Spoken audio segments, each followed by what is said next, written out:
YouTubers! Mike Martin's here, Mike Martin's channel. I got a really good segment today for the housing crisis. Speaking of housing, I'm emptying out bedroom. Everything's getting moved out of town where it's more affordable. And you want to know what's on the front page today? Suburban boom. Okay, I'm reading this backwards, people. Surrey and Langley in Metro Vancouver in population... Can't read it backwards. In population growth as housing costs drive people away from the urban core. Page 3. I saw this today on today's paper, and I'm like, interesting. This is definitely something I'm going to add to my segment here. So let's go to page 3 and see what the deal is. Oh, this is no longer a big secret. There it is right here. I'm going to read it to you guys. It's Thursday, February 9, 2017, by The Province newspaper. New residents flock to Surrey, Langley. Demographic shift. It's just too unaffordable to live directly in Vancouver or even in the outskirts. Yes, people.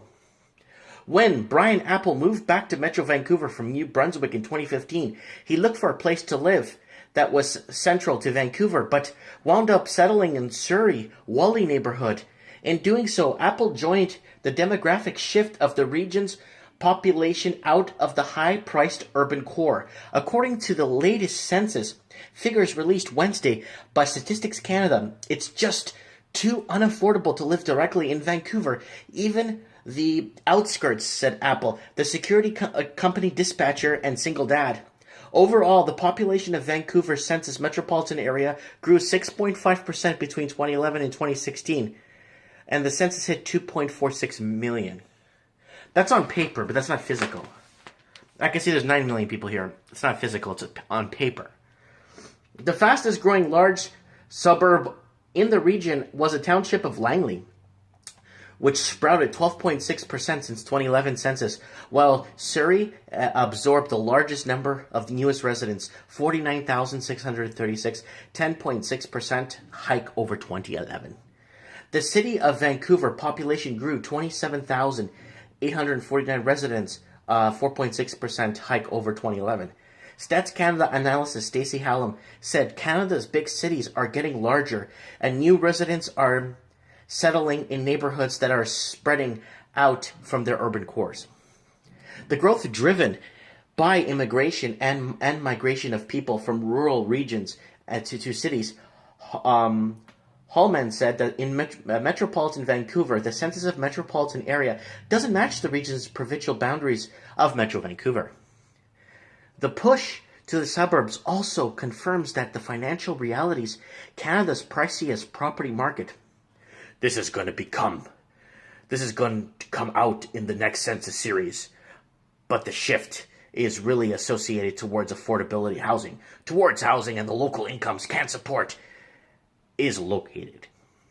The demographer Andy Yan, director of city program and Simon Fraser University, this is going to be beyond what the census tracks, but what probably were the jobs are. The growth is locally based, good jobs. That's where they're locating out in the Surrey and Langley. There are a few similar municipalities and First Nation reserve communities that showed fast growth, but it was bigger municipalities on the outskirts that absorbed the most population. Burnaby, for instance, drew 9,537 new residents, a 4% gain from the latest census, while Richmond saw 7,836 people move to the city, also 4% gain. Coquitlam surged 12,480 new residents and 10% increase. Apple said he lived in Vancouver previously, but the Maritimes for about a decade before returning for better job prospects to be closer to his extended family who lived nearby in Cloverdale. Back in 2000, Vancouver was a lot more affordable, he said, but in the last 10 years, I've been out of the lower mainland, rental prices have gone up, and it's like the whole new world here. However, through Surrey wasn't Apple's first pick. He works in Vancouver's Kerrsdale neighborhood and dropped for a home location that was more convenient. He's begun to appreciate living in a growth community. Surrey overall, very nice appeal set.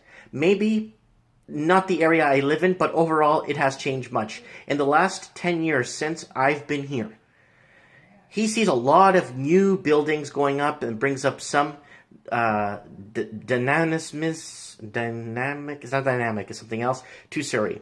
And he appreciates living in more diverse community for all the sake of his 11-year-old daughter, Olivia. My daughter is going to school with people of all sorts of different ethnics and backgrounds and histories, Apple said. It's more of a community here than it was out east. So I wanted to read that article for you guys because it's a pretty good one. So it's just going to go back to what I said. I'm living out in Merritt. Merritt's amazing. Merritt is like, it's like Canada proper. It's like if you want a touch of Canada, you want to be in Canada like how Canada was 30 years ago, Merritt's like that. Very cowboyish. Lots of people wearing cowboy hats. I don't feel like a moron wearing mine. Just everyone's so friendly. Everyone's saying hi to you. I went back to a hardware store there in the local downtown area. When I returned the second time, the lady remembered me and remembered what I bought the first time. Asked how my project's doing. I'm like, holy crap, really? You're probably getting paid to say this stuff. But no, it's just natural, good people. You know what I'm saying? So I'm follow my old videos there. You'll see Living the Dream series. I do a walk through my house that I paid $270,000 for, and when people see that house, they're like, "Holy smokes!" A lot of people that have seen the house that I bought are just freaking out when they see the house in person. They're like, "Holy smokes!" $270,000 for the house is pretty much total. It could be 11 bedroom, but I'm using a gym. I'm going to build a gym, a sauna, other rooms, right? And 6.5 bath, right? And I do a tour of the whole house. You can see it, and it's on an acre of land. In a cul-de-sac, in a beautiful area. So I left. I wasn't making headway in Vancouver myself. I'm leaving. Look, my apartment's becoming empty. My rental townhouse. They're raising my rent to $2,400. So basically, the down payment I saved here in Vancouver for the last 8-9 years, I just bought a house for Claire. No mortgage anymore. And then living there for the week I was there painting. Mind you, I got paint on my hand everywhere, all over my pants. Painting there for the whole week and doing the upgrades, I was offered 3 jobs from different people living on my street. They're like, hey, can you come into work with me? Yeah, what do you need? In your hand? He's like, no, we're hiring. We really need people. I'm like, really? It's really that desperate out there? Yeah, it is. Because everyone I've met that in my area all came from Vancouver, all relocated from Vancouver. And that's what's happening here in this article. And it's the Vancouver brain drain, and I'm gonna put something on there. I'm gonna put something out there, and I'm gonna stick to it. By 2020, Vancouver is gonna be like a ghost city, because a lot of the condos down there, over by Kiefer, Abbott, those like downtown core condos, there's a concierge I know that works at one of them, and he tells me, Mikey, this is 80% empty. Half the units have the plastic on them still from the builder on the counters and in the microwaves. Like the plastic from the builder. Never been touched. A layer of dust this thick. Untouched. 80% of the condominiums just empty. They have a strata meeting, there's like 6 people show up. And he's telling me, he's like, Mikey, I watch your channel. I know it's like, my friend works at the other building over by Robson Street. And he was telling me, same thing. It's like 80% empty. It's owned. People own them, but they just don't live there. So I'm just letting you guys know that I just have a feeling by 2020, Vancouver's just going to become a ghost city. No one's going to want to pay. And then no one's going to want to live in a ghost city because then you're going to be seeing the same 40 people. And you're going to see the same 10 people in your building riding the elevator. No one's going to talk to nobody. Everyone's antisocial. You don't even know your neighbors. And that's what's been happening, and this is this problem that's been happening here, and why I'm leaving Vancouver. Because nobody wants to talk to nobody, and if you say hi to somebody here, hi, how are you? What do you want? I'm just saying hi, how are you? I'm fine, what do you need? It's like, that's happened to me many times. I was in the mall the other day, this is a good story.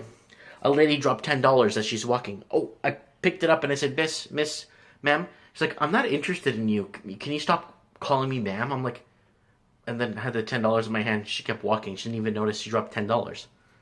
But you see what I'm saying? It's this kind of like people living in these bubbles that they think they're everything. You know what I'm saying? But there you go. Article next.